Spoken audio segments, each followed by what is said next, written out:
Selamat pagi anak-anak, sebelum kita memulai devosi kita pagi hari ini, mari kita bersatu di dalam doa terlebih dahulu. Tuhan yang baik, mengucap syukur kami boleh diberi kesempatan pagi hari ini untuk berkumpul bersama. Kami akan memulai devosi kami, mohon Tuhan pimpin kami supaya kami boleh mengenal Engkau lebih dalam lagi Tuhan. Terima kasih Tuhan, di dalam nama Tuhan Yesus kami berdoa, amin. Ya, kebenaran firman Tuhan terambil di dalam Ibrani 6 ayat yang ke-9 sampai yang ke-12. Saya akan membacakan kepada anak-anak sekalian. Ibrani 6 ayat 9 sampai ke-12. Berpegang teguh pada pengharapan. Tetapi, hai saudara-saudaraku yang kekasih, sekalipun kami berkata demikian tentang kamu, kami yakin bahwa kamu memiliki sesuatu yang lebih baik, yang mengandung keselamatan. Sebab Allah bukan tidak adil, sehingga ia lupa akan pekerjaanmu dan kasihmu yang kamu tunjukkan terhadap namanya oleh pelayanan kamu kepada orang-orang kudus, yang masih kamu lakukan sampai sekarang. Tetapi kami ingin supaya kamu masing-masing menunjukkan kesungguhan yang sama untuk menjadikan pengharapanmu suatu milik yang pasti, sampai pada akhirnya, agar kamu jangan menjadi lamban, tetapi menjadi penurut-penurut mereka yang oleh iman dan kesabaran mendapat bagian dalam apa yang dijanjikan Allah. Ya, itulah kebenaran firman Tuhan. Berpegang teguh pada pengharapan. Kita tahu teman anak-anak sekalian ya, kita sering sekali memiliki pengharapan terhadap sesuatu, baik itu terhadap cita-cita kita ataupun terhadap apa yang ingin kita capai. Ya, mungkin kita memiliki pengharapan di dalam kita bersekolah, ya, melanjutkan studi, atau bahkan dalam kita memiliki kerinduan untuk kita bekerja nantinya setelah duduk di bangku sekolah. Atau mungkin anak-anak sekalian juga memiliki kerinduan untuk atau memiliki pengharapan untuk orang tua, ya, supaya orang tua tetap sehat, atau mungkin orang tua tetap berhasil, tetap dikuatkan dalam mencari nafkah. Begitu banyak list-list pengharapan dalam hidup kita, ya. Berpegang teguh pada pengharapan ternyata tidaklah semudah apa yang kita katakan. Para motivator, para orang-orang duniawi sering sekali memberikan seminar-seminar supaya kita terus berpengharapan dan terus bangkit ketika kita gagal. Tapi pengharapan seperti apakah yang ditawarkan dunia? Ya, pengharapan yang ditawarkan dunia sangat berbeda dengan pengharapan yang diberikan kepada Tuhan, yang diberikan dari Tuhan Yesus kita. Ya, karena pengharapan yang diberikan dunia bersifat semu dan dia cepat sirna dan tidak kekal, ya.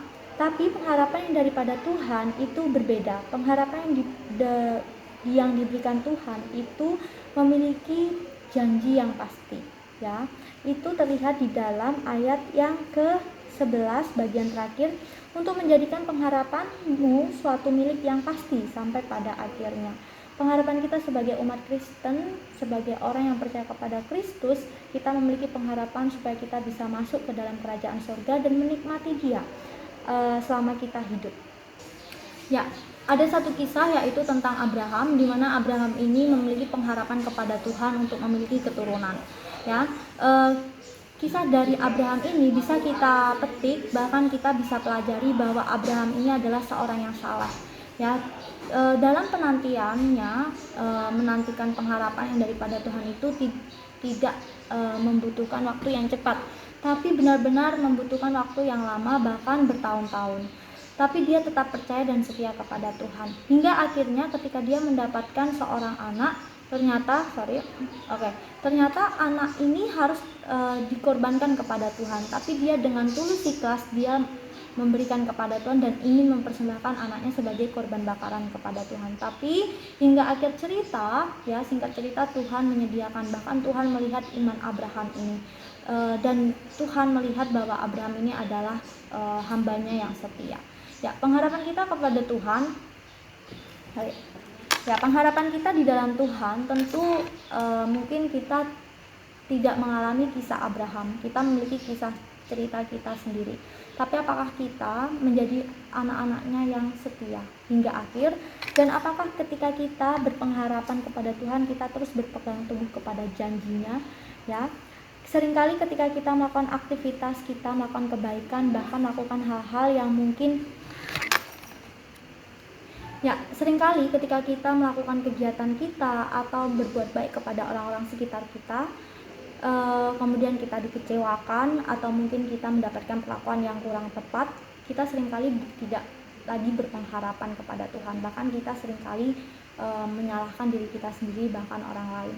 Ya, hal-hal demikian ternyata tidak disukai oleh Tuhan, dan kisah dari Abraham ini menjadi bukti bahwa kita terus berpengharapan kepada Tuhan apapun kondisinya. Ya anak-anak, mungkin tidak mudah hal ini. Ibu percaya pasti di antara kalian juga memiliki pergumulan masing-masing dengan kisah kalian sendiri-sendiri mengenai bagian pengharapan. Karena setiap orang diuji menurut kemampuannya. Oleh karena itu, melalui firman ini mari kita seperti ayat ini, kita memiliki janji yang pasti di dalam Tuhan, yaitu saya akan bacakan, agar kamu jangan menjadi lamban tetapi menjadi penurut-penurut mereka yang oleh iman dan kesabaran mendapat bagian dalam apa yang dijanjikan Allah. Mari kita sama-sama menjadi anak-anak Tuhan yang mendapatkan bagian dari janji Allah tersebut. Ya, satu penutup dari Ibu, pengharapan mungkin sesuatu yang abstrak, tetapi yakinlah bahwa itu pasti kita dapatkan ketika kita mau hidup di dalam Dia, kita mau bertumbuh di dalam Dia, dan kita mau senantiasa melayani Dia. Ketika kita berpegang teguh kepada Dia, mungkin begitu banyak kecewaan yang akan kita hadapi atau hal-hal buruk yang akan kita alami, tapi percayalah bahwa Tuhan tidak akan pernah meninggalkan kita.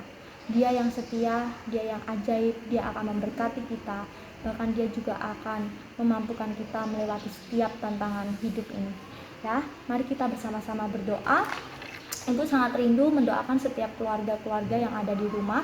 Oleh karena itu, anak-anak sekalian juga ketika nanti Ibu berdoa, kalian juga tolong doakan orang tua kalian, sanak saudara kalian, supaya sama-sama kita menjadi keluarga yang takut akan Tuhan, yang hidup dalam kebenaran, dan bahkan kita menjadi anak-anak Tuhan yang senantiasa berpegang teguh kepada janji dan pengharapan di dalam Dia. Mari kita bersatu di dalam doa. Tuhan yang baik, mengucap syukur karena Tuhan tidak pernah meninggalkan kami. Dalam kelemahan kami, kekurangan kami, keberdosaan kami, Tuhan terus mengasihi kami. Mengucap syukur akan hal itu Tuhan, kami bersyukur karena kami boleh mengenal Engkau sebagai pribadi yang begitu mengasihi kami. Pada pagi hari ini Tuhan, kami memiliki kerinduan untuk berdoa bagi keluarga kami yang ada di rumah. Biarlah keluarga kami hidup dalam kebenaran-Mu. Keluarga kami boleh diberi kesehatan, kekuatan daripada Tuhan. Boleh hidup Tuhan menurut apa yang Tuhan perintahkan. Bahkan boleh melayani-Mu Tuhan, bersama-sama Tuhan, menjadi tubuh Kristus Tuhan. Kami juga merindu Tuhan, biarlah berkat yang daripada surga melimpah atas keluarga kami, orang tua kami, sehingga kami sebagai anak-anak-Nya boleh diberikan kependidikan Tuhan, dan kami boleh melanjutkan pendidikan kami boleh hidup dengan maksimal juga Tuhan, dan semuanya itu kami kembalikan untuk hormat kemuliaan nama-Mu Tuhan. Siapakah kami ini sehingga kami boleh meminta-minta kepada Tuhan, tapi kami dengan kerendahan hati percaya apa yang terbaik daripada Tuhan itu yang disediakan dalam hidup kami. Terima kasih Tuhan, berkati kami yang akan belajar. Di dalam nama Tuhan Yesus kami sudah berdoa, amin. Ya, anak-anak, semangat untuk pembelajaran hari ini. Ibu yakin tidak ada pengharapan yang tidak pasti di dalam Tuhan. Tuhan Yesus memberkati.